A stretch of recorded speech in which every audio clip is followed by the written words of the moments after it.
أعوذ بالله من الشيطان الرجيم. بسم الله الرحمن الرحيم. الحمد لله رب العالمين، والصلاة والسلام على سيد الأنبياء والمرسلين وعلى آله وأصحابه وأهل بيته وذرياته أجمعين والعاقبة للمتقين. مولانا صل وسلم دائما ابدا على حبيبك خير الخلق كلهم. قال الله تبارك وتعالى في كلامه المجيد والفرقان الحميد: والذي جاء بالحق وصدق به أولئك هم المتقون. وقال تعالى: وثاني اثنين إذ هما في الغار. صدق اللہ العظیم و صدق رسولہ النبی الکریم. معزز حاضرین کرام، یہ جمادی الثانی ہے اور 22 جمادی الثانی سیدنا ابو بکر صدیق خلیفہ اول رسول اللہ صلی اللہ تعالی علیہ وسلم کی برسی کا دن ہے، اور پوری دنیا میں مسلمان سید ابو بکر صدیق رضی اللہ تعالی عنہ کی یاد کو مناتے ہیں، آپ کی سیرت مبارکہ کا ذکر کرتے ہیں، آپ کے اخلاق اور اوصاف کو بیان کیا جاتا ہے.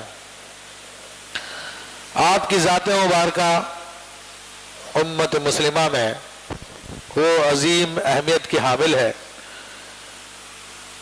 کہ الحمدللہ مسلمانوں کی اکثریت کا اس بات پہ اتفاق ہے کہ بعد رسول اللہ صلی اللہ علیہ وسلم بزرگ تو ہی قصہ مختصر کہ رسول اللہ صلی اللہ علیہ وسلم کے بعد جو سب سے برگزیدہ شخصیت ہے وہ رسول اللہ وہ حضرت ابو بکر صدیق رضی اللہ تعالیٰ عنہ کی ذات مبارکہ ہے. اور خود نبی کریم صلی اللہ تعالیٰ علیہ وسلم نے سیدنا ابو بکر صدیق رضی اللہ تعالیٰ عنہ کی شان کو بیان کیا. آپ رضی اللہ تعالیٰ عنہ کی شخصیت اتنی خوبیوں سے مالا مال ہے کہ ان کے ہر پہلو کا کئی نشستوں میں بھی ہم تذکرہ کرنا چاہیں تو ممکن نہیں ہے. تو میں برکت حاصل کرنے کے لیے چاہتا ہوں کہ آپ رضی اللہ تعالیٰ کے عشق رسول صلی اللہ تعالیٰ علیہ وسلم کو بیان کیا جائے کہ آپ کے کردار کی جو اصل خوبی ہے اور اسی خوبی کی وجہ سے آپ کے کردار میں دیگر تمام خوبیاں ظاہر ہوئیں، وہ ہے نبی علیہ الصلوۃ والسلام کی محبت. عزیزان محترم، نبی کریم رؤوف الرحیم صلی اللہ تعالیٰ علیہ وسلم کی محبت اصل ایمان ہے. اگر ہم کہتے ہیں کہ اس میں حضور صلی اللہ علیہ وسلم کی محبت بہت ہے تو اس کا مطلب ہم کہتے ہیں کہ اس میں ایمان بہت ہے. اگر ہم کہتے ہیں اس میں ایمان بہت ہے تو اس کا مطلب یہ کہ اس کو رسول اللہ صلی اللہ علیہ وسلم کا عشق کامل ہے. عشق کہہ لو یا ایمان کہہ لو، دونوں کا مطلب ایک ہی بنے گا. اور اس کی دلیل رسول اللہ صلی اللہ علیہ وسلم کا فرمان ہے: لا يؤمن احدكم حتى اكون احب اليه من ولده ووالده والناس اجمعین. تم میں سے کوئی اس وقت تک مومن نہیں ہو سکتا جب تک کہ وہ مجھے اپنے اولاد سے، اپنے والدین سے اور تمام لوگوں سے زیادہ بڑھ کر محبوب نہ جانے. تو ایمان نتھی ہے محبت کے ساتھ، محبت رسول صلی اللہ علیہ وسلم کے ساتھ. اگر کہیں کہ اس کو رسول اللہ صلی اللہ علیہ وسلم سے محبت کامل ہے تو مراد یہ کہ اس کا ایمان کامل ہے. اگر کہیں کہ اس کا ایمان کامل ہے تو مراد یہ کہ اس کو رسول اللہ صلی اللہ علیہ وسلم محبت کامل ہے. یہ دونوں ایک دوسرے کے ساتھ ہیں. تو اس معیار میں اگر ہم سیدنا ابو بکر صدیق رضی اللہ تعالیٰ عنہ کو دیکھیں، اگر ہم ایمان کامل ہونے کے اعتبار سے دیکھیں تب آپ کا عشق ثابت ہوگا، اور جب عشق کے اعتبار سے دیکھیں تو آپ کا ایمان ثابت ہوگا. امام احمد بن حنبل رضی اللہ تعالیٰ عنہ نے اپنے مسند شریف میں یہ حدیث بیان کی. نبی کریم رؤوف الرحیم صلی اللہ تعالی وسلم ارشاد فرماتے ہیں کہ ایک مرتبہ مجھے خواب میں کنجیاں پیش کی گئیں اور مجھے ترازو پیش کیے گئے. وہ ترازو تمہارے ترازو جیسے تھے، تو ساری امت کو ایک پلڑے میں رکھا گیا اور مجھے ایک پلڑے میں رکھا گیا، تو میرا پلڑا سب پہ بھاری تھا۔ پھر میرے بعد ایک پلڑے میں پوری امت کو رکھا گیا اور دوسرے پلڑے میں حضرت ابو بکر صدیق رضی اللہ تعالیٰ عنہ کو رکھا گیا، تو ابو بکر صدیق رضی اللہ تعالیٰ عنہ کا پلڑا بھاری ہو گیا۔ تو یہ نبی علیہ الصلوۃ والسلام نے سیدنا ابو بکر صدیق رضی اللہ تعالیٰ کے ایمان کی مثال دی ہے کہ ابو بکر صدیق کا ایمان تمام امت کے ایمان سے افضل ہے۔ اور ایک روایت میں آیا بھی، لو روزنا ایمان ابو بکر، اگر ابو بکر کے ایمان کو ساری امت سے وزن کیا جائے تو ابو بکر صدیق رضی اللہ تعالیٰ کا ایمان سب سے زیادہ بھاری ہے۔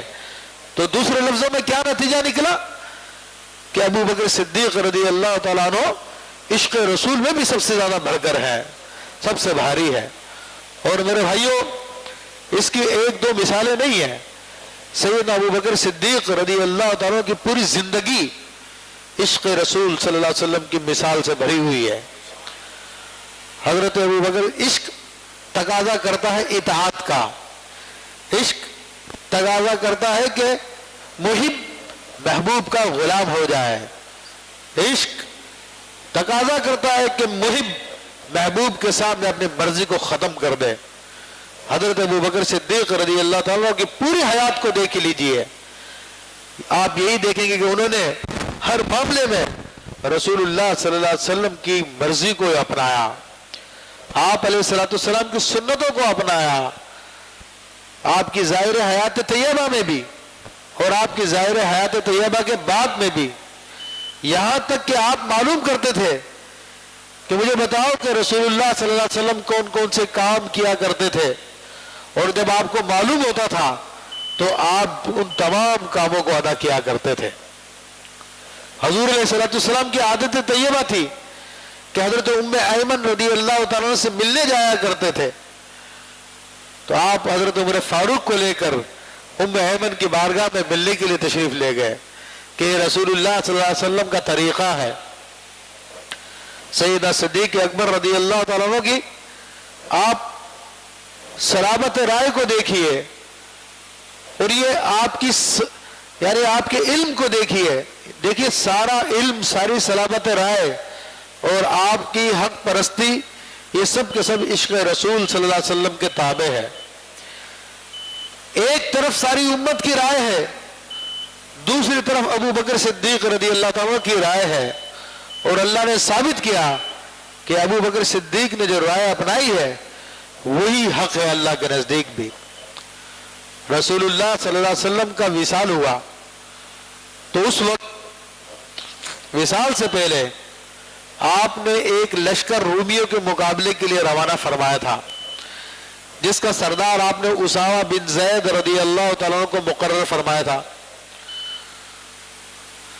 اچھا، اس وقت بڑے فتنے پیدا ہو گئے تھے، رسول اللہ صلی اللہ علیہ وسلم کے وصال کے ہوتے ہی بعض قبائل مرتد ہو گئے تھے اور انہوں نے زکوٰۃ دینے سے انکار کر دیا۔ دوسری جانب مسیلمہ کذاب، جو نبوت کا جھوٹے دعوے دار تھا، اس نے بھی اپنی نبوت کے چرچے کرنا شروع کر دیے تھے۔ ادھر مسلمانوں کا لشکر روم سے جنگ کرنے کے لیے، جو اس زمانے کی سپر پاور تھی، یوں سمجھ لیجیے کہ جس طرح کہ آج یہ امریکہ یا دیگر کنٹریز جو ہے سپر پاور کہلاتے ہیں اور ان سے مقابلہ کرنے کے لوگ طاقت نہیں پاتے اپنے آپ میں، تو اسی طرح رومیوں کا معاملہ تھا کہ ان کے لاکھوں کے لشکر تھے، لاکھوں کی ان کی تعداد تھی، بڑے جدید قسم کے ہتھیاروں سے وہ لیس تھے، اس طرح سیسا پلائی ہوئی دیوار کی طرح وہ لوگ لڑا کرتے تھے، کوئی ان سے مقابلہ نہیں کر پاتا تھا۔ جب یہ صورتحال ہوئی تو لوگوں نے مشورہ دیا کہ اس وقت بڑا سخت معاملہ ہے، پہلے اندرونی جنگ ہم لڑ لیں، اندر کے معاملات کو ہم درست کر لیں، اس کے بعد پھر ہم رومیوں سے جنگ کریں گے۔ حضرت ابو بکر صدیق رضی اللہ تعالیٰ کے پاس جب یہ بات آئی تو آپ رضی اللہ تعالیٰ نے ارشاد فرمایا کہ ایسا ہرگز نہیں ہوگا، خدا کی قسم جس لشکر کو رسول اللہ صلی اللہ علیہ وسلم نے روانہ کیا ہے اس لشکر کو ابو بکر نہیں روکے گا کبھی بھی، حتیٰ کہ مدینہ منورہ خالی ہو جائے، اور یہاں تک آپ کے الفاظ ہیں کہ کتے آ کر امہات المومنین کی ٹانگوں پہ کاٹنے لگ جائیں تب بھی میں اس لشکر کو نہیں روکوں گا۔ سب لوگوں کی رائے آپ کے برعکس ہے، لیکن ابو بکر صدیق کی رائے یہ ہے کہ اس کام کو میں کس طرح روکوں جس کو رسول اللہ نے جاری فرمایا ہے۔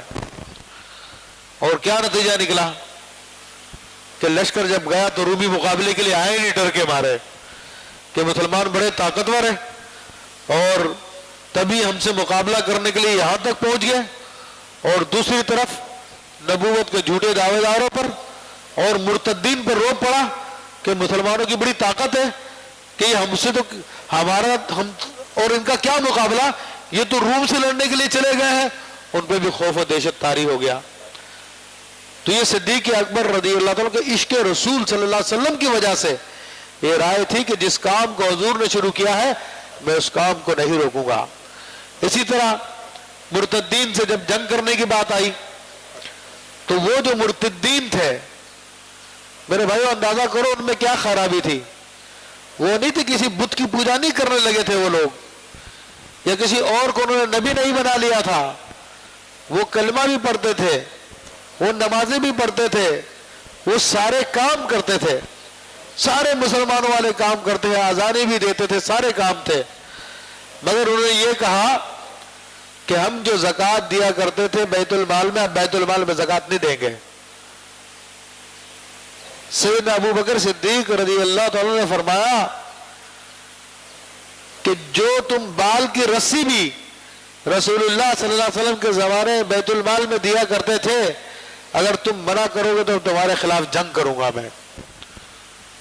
دیگر صحابہ کرام نے غور و فکر کیا، حتیٰ کہ عمر فاروق رضی اللہ تعالیٰ نے آ کے عرض کی حضور ان کو ابھی چھوڑ دیں، یہ ابھی ایسا ان کے ساتھ جنگ نہ کریں، آپ ایک بات کا تو انکار کر رہے ہیں باقی ساری باتیں تو مان رہے ہیں۔ تو حضرت ابو بکر صدیق نے وہ حدیث شریف پڑھی کہ امرت ان اقاتل الناس حتی یقولوا لا الہ الا اللہ، کہ مجھے حکم دیا گیا ہے کہ میں لوگوں سے قتال کروں جب تک کہ لوگ یہ گواہی نہ دیں کہ اللہ کے سوا کوئی معبود نہیں ہے اور محمد صلی اللہ علیہ وسلم اللہ کے رسول ہیں، وہ نماز کو قائم رکھیں، روزہ رکھیں، زکوٰۃ دیں، ان تمام باتوں کو اگر وہ پورا کرتے ہیں تو میں ان کو چھوڑوں گا ورنہ پھر نہیں چھوڑوں گا میں۔ اور ان لوگوں نے نماز میں اور زکوٰۃ میں فرق کیا ہے، زکوٰۃ سے انکار کر رہے ہیں، تو حضرت ابو بکر صدیق رضی اللہ تعالیٰ نے ان سے بھی جنگ فرمائی اور ان کو بھی جھکایا، اور جو نبوت کے جھوٹے دعوے دار تھے ان کو بھی آپ نے شکست دی۔ یہ آپ رضی اللہ تعالیٰ کا عشق رسول صلی اللہ علیہ وسلم کی وجہ سے یہ تمام کے تمام اقدام تھے کہ پوری امت کے عقل مند اور ذہین لوگ اور مخلص لوگ کہہ رہے ہیں کہ یہ کام نہ کرو، اور ابو بکر کہہ رہے ہیں میں کروں گا، ضرور کروں گا۔ پھر آپ رضی اللہ تعالیٰ کے عشق رسول کی بہت ساری باتیں ہیں، آپ کا جان، مال، عزت، آبرو سب رسول اللہ صلی اللہ علیہ وسلم کے نام پہ قربان تھا۔ آپ اندازہ کیجئے کہ ام المومنین عائشہ الصدیقہ رضی اللہ تعالیٰ کا رشتہ قریش کے ایک بڑے سردار کے بیٹے کا بھی آیا ہوا تھا، لیکن اسی اثنا میں رسول اللہ صلی اللہ علیہ وسلم نے اپنا رشتہ بھیجا تو آپ رضی اللہ تعالیٰ نے قریش کے اس سردار کے بیٹے کا رشتہ منع کر دیا اور رسول اللہ صلی اللہ علیہ وسلم سے اپنی بیٹی کا نکاح کر دیا۔ آپ یہ دیکھیے آپ کا مال رسول اللہ صلی اللہ علیہ وسلم اس طرح استعمال فرمایا کرتے تھے جس طرح کہ کوئی شخص اپنا ذاتی مال استعمال کرتا ہے۔ اسلام کی بنیادوں میں دو افراد کا مال جس کثرت سے لگا ہے کسی اور کا نہیں لگا، ایک تو ام المومنین خدیجہ الکبریٰ رضی اللہ تعالیٰ کا مال اور دوسرا ابو بکر صدیق رضی اللہ تعالیٰ کا مال۔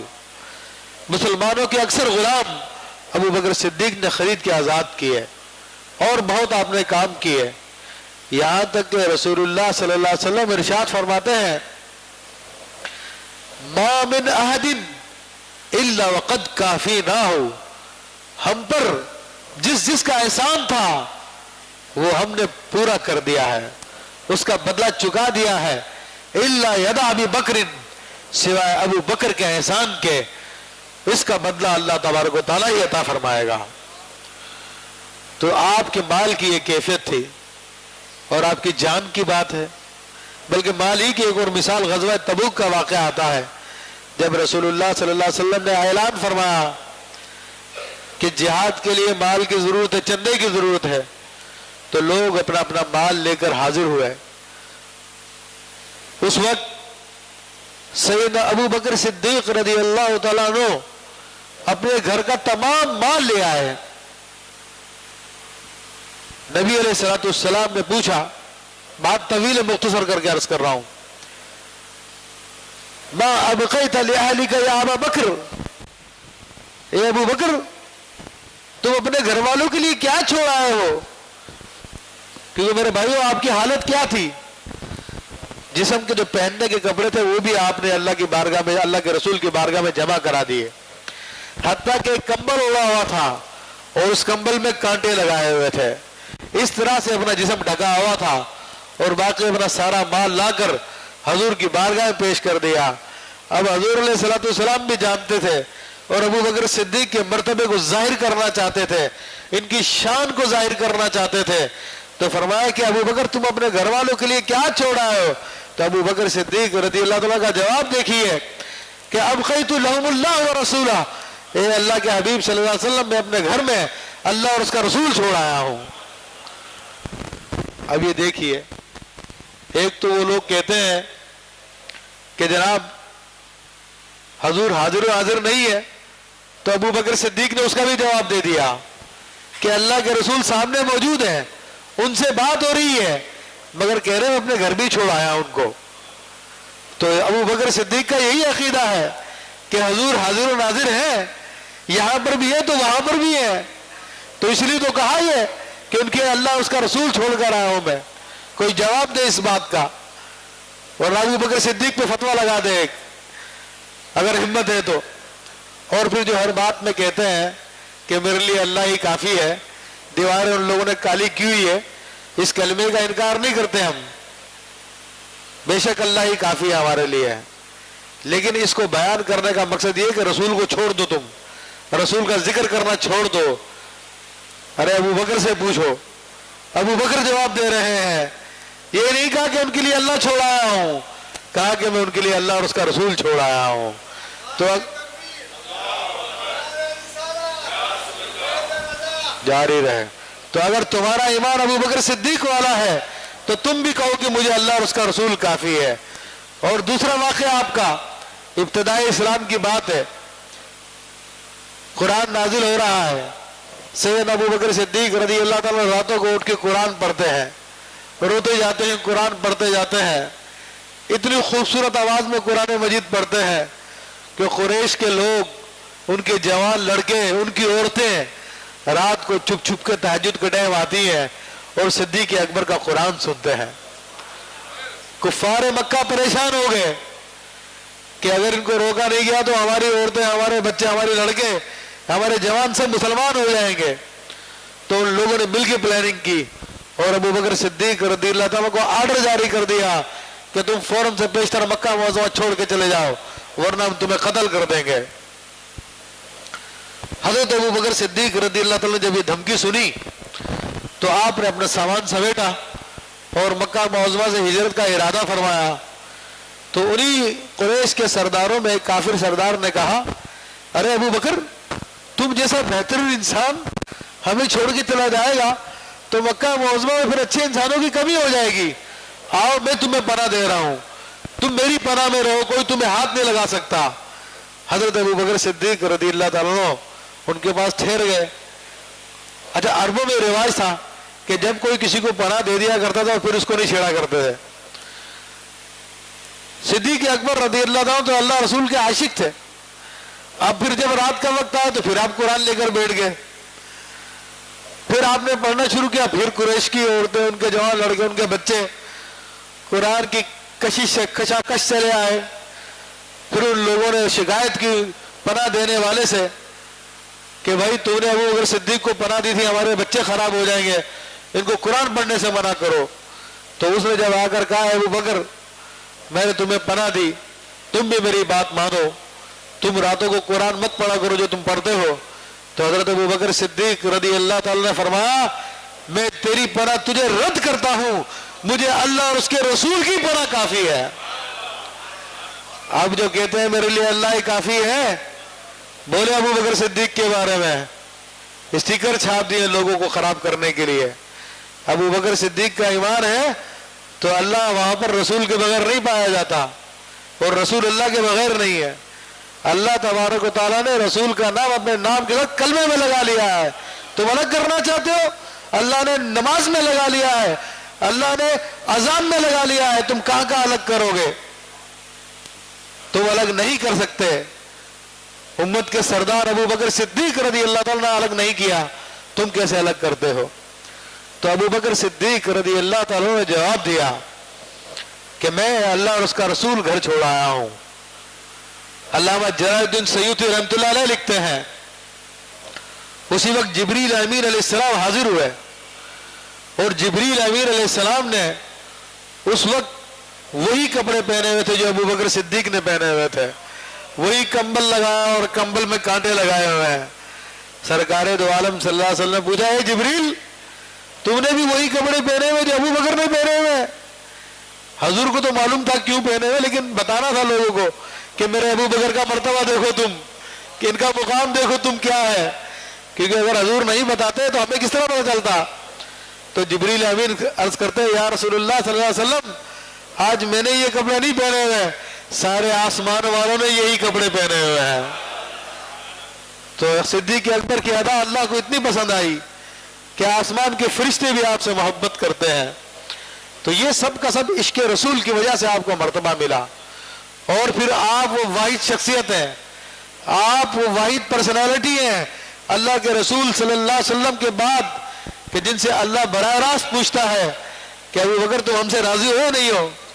ہمیں تو حکم دیا گیا ہے اللہ کو راضی کرو، اللہ کی رضا طلب کرو، اللہ کی رضا تلاش کرو. لیکن اسی روایت میں آگے آتا ہے کہ اللہ تعالیٰ سلام فرماتا ہے اور ارشاد فرماتا ہے ابو بکر کو کیا ابو بکر اس حال میں ہم سے راضی ہے؟ کیونکہ میرے بھائیو عام ہماری نفسیت کیا کہ مال آئے تو بڑے خوش ہوتے ہیں، لیکن تھوڑا بہت نقصان ہو تو تکلیف ہوتی ہے، زیادہ مال چلا جائے تو بڑی تکلیف ہوتی ہے. ابو بکر تو سب کچھ دے بیٹھے تھے، کچھ بچایا نہیں تھا خدا رسول کے سوا اپنے پاس.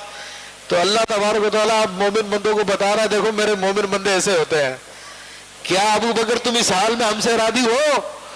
تو ابو بکر صدیق فرماتے ہیں انا لراضٍ ربی انا لراضٍ ربی انا لراضٍ ربی، ہاں ہاں میں اپنے رب سے راضی ہوں، میں اپنے رب سے راضی ہوں، میں اپنے رب سے راضی ہوں، میں اپنے رب سے راضی ہوں. اتنی دیر تک کہتے رہے کہ آپ کا سانس منقطع ہوا. اب یہ سب کا سب کیا تھا؟ یہ حضور کی محبت تھی، یا دوسرے لفظوں میں کہہ لیجیے آپ کا ایمان کامل تھا جس کے نتیجے میں آپ کو سب یہ مراتب نصیب ہوئے. آپ کی محبت کے مظاہرے دیکھیے. جیسا کہ میں نے کہا کہ جب آدمی محبت کرنے لگتا تو پھر اپنی مرضی کو ختم کر دیتا. معراج کی رات کیا ہوا؟ کفار نے پہلے آپ کو چیک کرنے کے لیے کہا کہ ابو بکر بتاؤ کوئی آدمی بولے کہ میں راتوں رات جو ہے میں یہاں پر بیت المقدس گیا اور پھر رات میں واپس بھی آ گیا، کہ ایسا پاسبل ہے؟ تو ابو بکر صدیق نے کہا کہ ایسا پاسبل نہیں ہے، ایسا ممکن نہیں ہے کہ اتنا بڑا فاصلہ 2 مہینے کا فاصلہ اور ایک رات میں تھوڑے سا کر کے بھی آ جائے، یہ ممکن ہی نہیں ہے کسی کے لیے. کہا وہ تمہارے حضور فرماتے ہیں، حضور صلی اللہ علیہ وسلم ایسا کہہ رہے ہیں کہ جناب میں راتوں رات گیا تھا اور واپس بھی آ گیا ہوں. تو ابو بکر صدیق نے فرمایا اوقال ذالک، کیا انہوں نے یہ بات کہی ہے؟ کہا ہاں انہوں نے یہ بات کہی ہے. تو کہا میں اس کی تصدیق کرتا ہوں کہ انہوں نے سچ کہا ہے. تو اللہ نے ان کو صدیق قرار دیا کہ وہ صدیق ہے. عام کے لیے، عام آدمی کے لیے ممکن نہیں، لیکن آقا کی بات آئے تو تصدیق ہوتی ہے اور جان قربان کرنے کی بات کرتے ہیں. تو دیکھیے جب ہجرت کا موقع تھا تو اللہ کے رسول صلی اللہ علیہ وسلم نے فرمایا کہ ابو بکر ہجرت کا حکم آ گیا. تو ابو بکر صدیق رضی اللہ تعالیٰ کہتے ہیں یا رسول اللہ مجھے اپنے ساتھ رکھیے. اب دیکھیے سب کو پتا ہے کہ حضور کے قتل کا فیصلہ کیا جا چکا ہے. قاتلین آپ کو قتل کرنا چاہتے ہیں, جو ان کے ساتھ ہوگا وہ بھی مارا جائے گا, مال بھی چھن جائے گا, بچوں سے بھی جدائی ہو جائے گی, لمبا سفر کرنا ہے. لیکن ابو بکر صدیق کہتے ہیں یا رسول اللہ مجھے صحبت. سرکار نے فرمایا ابو بکر تمہارے لیے صحبت ہے. ام المومنین عائشہ الصدیقہ رضی اللہ تعالیٰ فرماتی ہیں کہ ابو بکر اس دن جتنے خوش تھے نا اتنے کبھی بھی خوش نہیں ہوئے ہیں کہ حضور کی صحبت ملنے کی جب بات ہوئی. صحبت ملی, غار سور میں داخل ہونا ہے. مختصر عرض کرتے ہیں کہ یا رسول اللہ صلی اللہ علیہ وسلم پہلے آپ اندر مت جائیے گا, کہیں کوئی موذی آپ کو تکلیف نہ پہنچا دے. پہلے میں جاؤں اندر جا کے صفائی کر دوں, کوئی موذی اس کو نکال دوں. آپ اندر گئے, غار کے سوراخ بند کیے, پھر 2 سوراخ بچ گئے تھے, اپنے تیبند کو پھاڑا, تیبند کو پھاڑ کے وہ سوراخ بند کیے, ایک پھر بچ گیا, اس میں اپنا انگوٹھا لگا دیا. رسول اللہ کو بلا لیا, یا رسول اللہ تشریف لائیے. حضور علیہ السلام اندر آ کر ان کے زانوں پہ سر اقدس رکھ کے آرام فرمانے لگے. اس میں کوئی سانپ تھا, اس نے صدیق اکبر رضی اللہ تعالیٰ کے انگوٹھے میں کاٹ لیا. جب صدیق اکبر کے انگوٹھے میں کاٹا تو آپ نے انگوٹھا اور مضبوط کر دیا, لیکن اپنا تکلیف تو بہت ہوئی, لیکن انگوٹھا نہیں ہٹایا کہ جان جاتی ہے چلی جائے لیکن میرے آقا کو کوئی نقصان نہ پہنچے. درد کی شدت کی وجہ سے آنسو جب گرا تو سرکار دو عالم صلی اللہ علیہ وسلم کو چہرہ اقدس پہ گرا. آپ نے فرمایا ابو بکر کیا ہے؟ آپ نے عرض کیا, آپ نے اپنا لاب دہن لگا دیا, آپ کی تکلیف دور ہو گئی. پھر اس غار میں سفر کر رہے ہیں. سفر کرنے کے دوران کبھی دوڑ کے رسول اللہ کے آگے آ جاتے ہیں, کبھی دوڑ کے کبھی پیچھے آ جاتے ہیں, کبھی پیچھے کبھی آگے. سرکار نے فرمایا کہ ابو بکر یہ کیا ہے؟ عرض کی یا رسول اللہ کبھی خوف ہوتا ہے کہ دشمن آگے سے آ جائے گا تو میں دوڑ کے آگے آ جاتا ہوں کہ پہلے میں اپنی جان دوں گا, پھر کبھی خوف ہوتا ہے پیچھے سے نہ آ جائے تو میں دوڑ کے پیچھے آ جاتا ہوں, آپ کی حفاظت کے پیچھے آ جاتا ہوں. سرکار نے فرمایا کہ ابو بکر کیا تم میرے سلامتی کے لیے اپنی جان دو گے؟ کہا ہاں یا رسول اللہ میں اس بات کو پسند کرتا ہوں. تو یہ محبت ایک طرفہ نہیں تھی, یہ محبت بھی 2 طرفہ تھی. آقا علیہ الصلوۃ والسلام کو بھی ایسے ہی اپنے اس غلام صدیق اکبر سے ایسی ہی محبت تھی. فرماتے ہیں لو کنت متخذا خلیلا لاتخذت ابا بکر خلیلا, اگر میں کسی کو اپنا خلیل بناتا تو میں ابو بکر کو اپنا خلیل بناتا, مگر میرا خلیل اللہ ہے, ابو بکر سے بھائی چارگی ہے. تو یہ آپ کی عشق رسول صلی اللہ علیہ وسلم کی بہت ساری باتیں ہیں, بہت سارے معاملات ہیں. آخر میں جو بات کی طرف میں توجہ دلانا چاہوں گا میرے بھائیو, یہ عشق رسول صلی اللہ علیہ وسلم اسلام کی بنیاد ہے, ایمان کی بنیاد ہے. اور آج ہمارے اس ملک میں مسلمان کہلانے والے وہ اس بنیاد سے ہٹ کر کسی اور جانب چلے گئے ہیں. میرا اشارہ ممتاز قادری کی جانب ہے کہ ممتاز قادری اللہ اس کو سلامت رکھے, اس نے ایک گستاخ رسول کو مارا.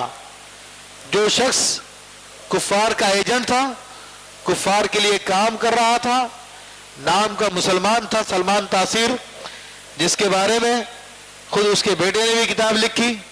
اس کی بیوی ایک سکھ عورت تھی اور وہ ابھی تک سکھ ہے, اور اس سے اس کا بیٹا آتش تاثیر ہے. تو وہ کیسا مسلمان ہے کہ جس سکھ عورتوں سے شادی کر کے اپنے پاس رکھ رہا ہے, اور وہ اسلامی قوانین میں جو گستاخ رسول کا قانون تھا اس کو ختم کرنے کے لیے کام کر رہا تھا. تو ممتاز قادری نے اس کو عشق رسول صلی اللہ علیہ وسلم کی وجہ سے مارا کہ یہ شخص رسول اللہ صلی اللہ علیہ وسلم کی اہانت کے قانون کو ختم کرنا چاہتا ہے تاکہ اسلام دشمن طاقتوں کے ایجنڈے پہ عمل کیا جائے. اور اس نے مار کر الحمدللہ کو بزدلی نہیں دکھائی, بلکہ غازی علم دین شہید کی طرح دیگر مجاہدوں کی طرح اپنے آپ کو پیش کر دیا اور کہا کہ ہاں میں نے اس کو مارا ہے, کہ یہی مسلمانوں کے ایمان کا تقاضا ہے.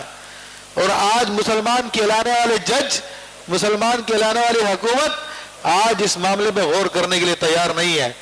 بڑے بڑے دہشت گردوں کو موقع دیا جا رہا ہے, ان کو چھوڑا جا رہا ہے, ان کے لیے بہانے نکالے جا رہے ہیں. لیکن عشق رسول صلی اللہ علیہ وسلم میں جس نے جو قدم اٹھایا, جو حکومت کا کام تھا, حکومت جو کرنے کے لیے تیار نہیں تھی, جب ایک اللہ کے بندے نے کر دیا تو اب اس کو پھنسا کے رکھا ہوا ہے. میرے بھائیوں، اسلام کسی حالت میں بھی رسول اللہ صلی اللہ علیہ وسلم کی گستاخی کو برداشت نہیں کرتا۔ صدیق اکبر کی بات ہے کہ میدان جنگ میں آپ کے بیٹے عبد الرحمن نے کہا جب وہ مسلمان نہیں ہوئے تھے کہ ابا جان ایک جنگ میں آپ میرے سامنے آ گئے تھے لیکن میں نے اپنے باپ ہونے کا خیال کیا، میں نے آپ کو چھوڑ دیا۔ صدیق نے فرمایا بیٹا اگر تو میرے سامنے آ جاتا نا تو میں تجھے نہیں چھوڑتا کہ تو اللہ رسول کا دشمن تھا۔ تو جو اللہ رسول کا دشمن ہے اس کے لیے کوئی گنجائش نہیں ہے۔ حضرت عمر فاروق رضی اللہ تعالیٰ کے زمانے کا واقعہ ہے کہ مسلمان بچے ہاکی نما ڈنڈوں سے کھیل رہے تھے کہ بال سے، گراؤنڈ کے کنارے پہ ایک پادری بیٹھا ہوا تھا، وہ بال اچھل کے اس پادری کو جا کے لگی، اس پادری کا بڑا غصے میں آ گیا، اس نے بال ضبط کر لی۔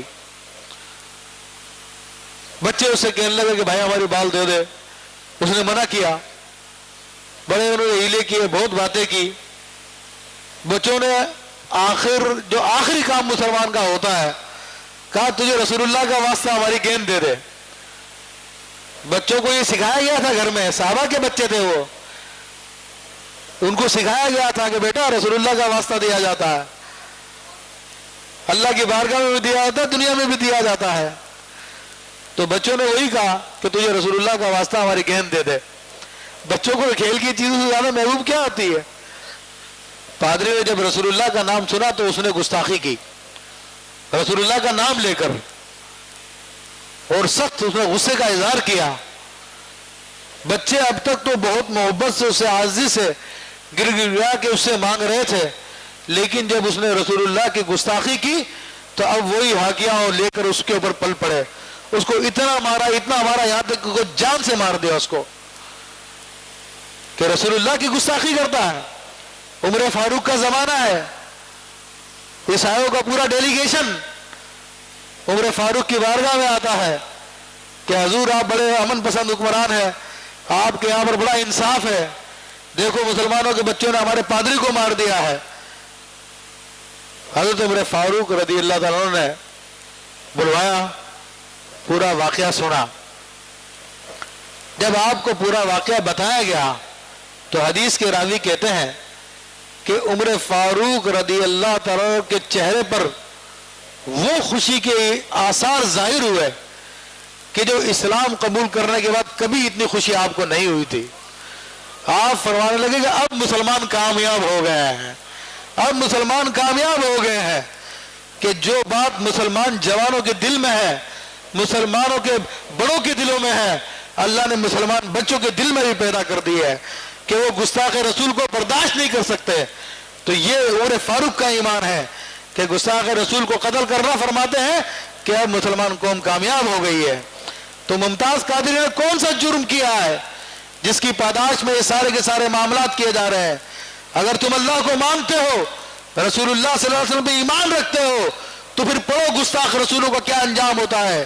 تم جو کام خود نہیں کر سکتے ایک بندہ مومن نے کر دیا ہے تو تم اس کے خلاف مقدمے چلا رہے ہو، اس کو جیل میں ڈال کے رکھا ہوا ہے۔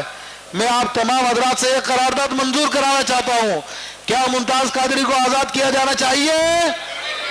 کیا تمام حضرات اپنے ہاتھ اٹھا کے بولیں، کیا ممتاز قادری کو آزاد کیا جانا چاہیے؟ اللہ آپ سب کو جزائے خیر دے۔ اور یہ تمام حکومت کو میں کہتا ہوں کہ علماء اسلام سے وہ رائے لیں کہ اس مسئلے میں کیا مسلمانوں کی رائے ہے، اس کے مطابق فیصلہ کریں۔ یہ کوئی فرقہ بازی یا کسی شخصیت پرستی کی بات نہیں ہو رہی ہے، قرآن حدیث کے قوانین کی بات ہو رہی ہے۔ اللہ تبارک و تعالیٰ ہمیں سمجھنے کی توفیق عطا فرمائے، آمین بجاہ النبی الامین۔